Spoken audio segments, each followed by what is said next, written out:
আমাদের মুসলমানদের এই পৃথিবীর মানব সভ্যতা যে ঐতিহাসিক বিধান এসেছে আল্লাহর কোরআন, এটি আমরা পেয়েছি 23 বছরের আন্দোলন এবং সংগ্রামের পর। রাসূল সাল্লাল্লাহু আলাইহি ওয়াসাল্লামের 40 বছর থেকে 63 বছর, মক্কায় 13 বছর, মদিনায় 10 বছর, এই দীর্ঘ 23 বছরের সংগ্রামের ফসল হচ্ছে আল্লাহর কোরআন। এই কোরআনিক একটি বিধান আমরা পেয়েছি 23 বছর সংগ্রামের ফলে। অত্যন্ত দুঃখজনক হলেও সত্য, পৃথিবীর শুরু থেকে আজ পর্যন্ত যত যত সভ্যতার উত্থান হয়েছে, যত আন্দোলন হয়েছে, সংগ্রাম হয়েছে, এর মধ্যে ইসলামী ব্যাংকিং আন্দোলনটাও একটা সংগ্রাম ছিল। আদম আলাইহিস সালাম থেকে শুরু করে নবী মুহাম্মদ সাল্লাল্লাহু আলাইহি ওয়াসাল্লাম পর্যন্ত। ইভেন আমরা যদি হযরত ইমাম হুসাইনের কারবালার শাহাদাতের ইতিহাসটাও দেখি, তাহলে এখানেও দেখা যায় যে একটা আর্থিক সংগ্রাম ছিল। ইমাম হুসাইনের জীবন কোরবানি হওয়ার পিছনে একটা অর্থনৈতিক বৈষম্য তিনি লক্ষ্য করেছিলেন। তিনি তার নানার আমল দেখেছিলেন মুহাম্মদ সাল্লাল্লাহু আলাইহি ওয়াসাল্লাম, তার বাবার আমল দেখেছিলেন হযরত আলী, নানার আমল থেকে আবু বকর, ওমর, ওসমান, আলী পর্যন্ত। সেই সময়কার অর্থনৈতিক যে মুক্তি ছিল, এই অর্থনৈতিক বৈষম্যটা ইমাম হুসাইন দেখতে পেয়েছিলেন। অনেকগুলো বৈষম্য দেখতে পেরে অর্থনৈতিক বৈষম্যটাও তিনি দেখতে পেরেছিলেন, যে এখানে আয় ব্যয়ের এখন আর কোনো হিসাব নিকাশ নেই।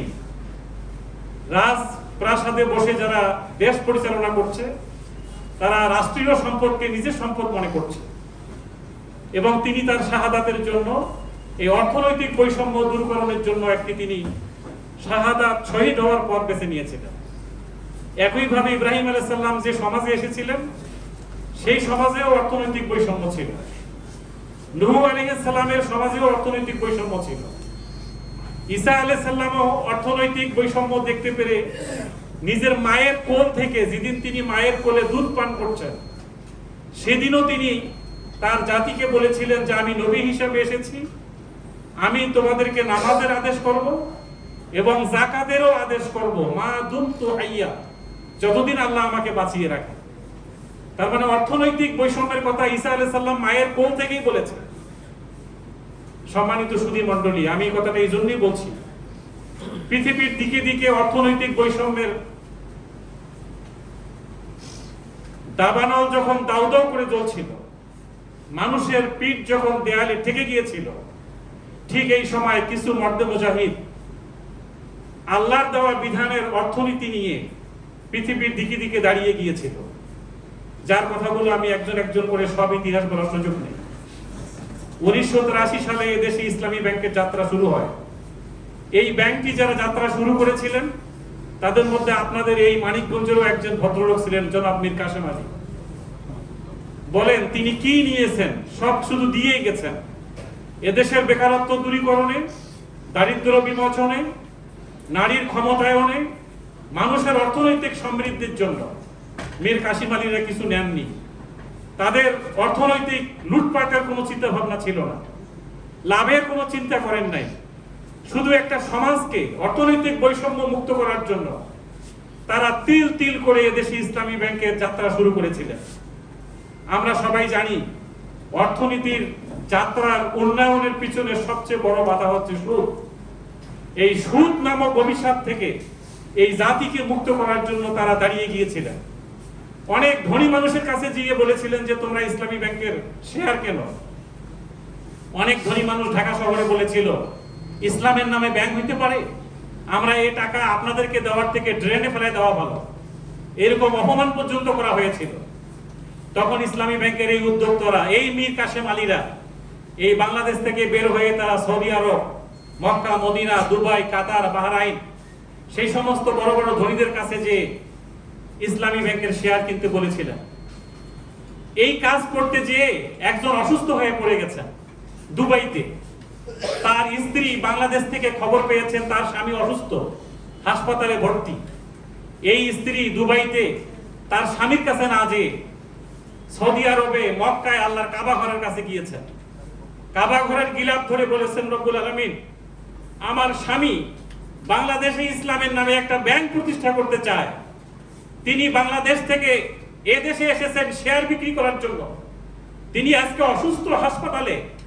রব্বুল আলামিন, যদি এই স্বামীকে তুমি বাঁচায় রাখো, আমি আমার তার স্ত্রী হিসাবে বলছি, আমার হায়াত থেকে তাকে হায়াত দিয়ে দাও, তাকে তুমি দীর্ঘজীবী করো, বাংলাদেশে একটা ইসলামী ব্যাংক তুমি হওয়ার জন্য সুযোগ করে দাও।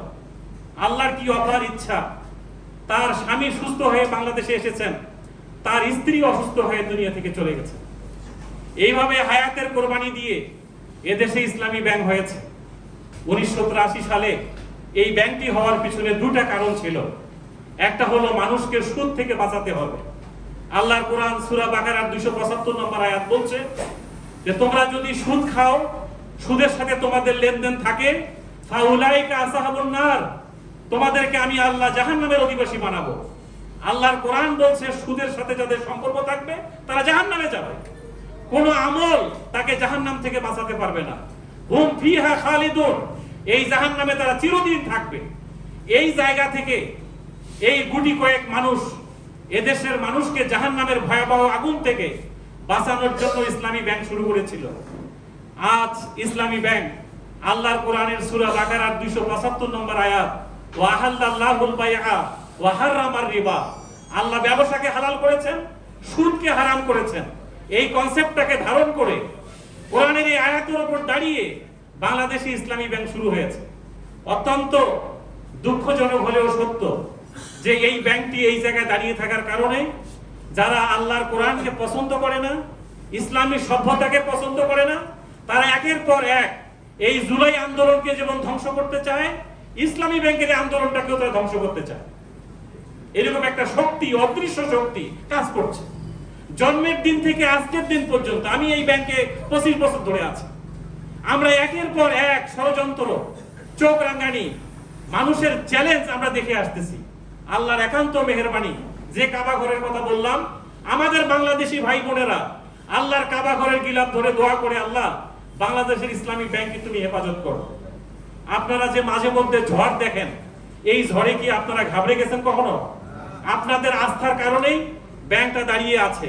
আমি আপনাদেরকে অনুরোধ করতে চাই, আমরা সবাই ইসলামী ব্যাংক পরিবারের সদস্য। কি বলেন, ঠিক কিনা? আমরা এক পরিবার। আমরা এখানে 3 কোটি গ্রাহক নিয়ে আমরা আছি। এই 3 কোটি গ্রাহক আমরা একটা পরিবার।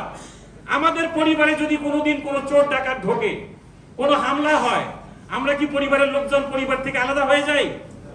আমি আপনাদেরকে আজকের দিনে অনুরোধ করতে চাই, যত বড় ঝড় আসুক, যত চ্যালেঞ্জ আসুক, আল্লাহর কোরআনের আয়াতের উপর দাঁড়িয়ে যেহেতু এই ব্যাংকটি আছে, আমরা মনে করি আল্লাহ এই ব্যাংকে হেফাজত করবেন অবশ্যই। এই জন্য আপনাদেরকে একই পরিবারের সদস্য হওয়ার কারণে আমি বলবো যে যে কোনো চ্যালেঞ্জের মোকাবেলায় আপনারা ঘাবড়ে যাবেন না। আমরা আপনাদের পাশে আছি। এখানে যেমন মীর কাশেম আলী সাহেব শুয়ে আছে,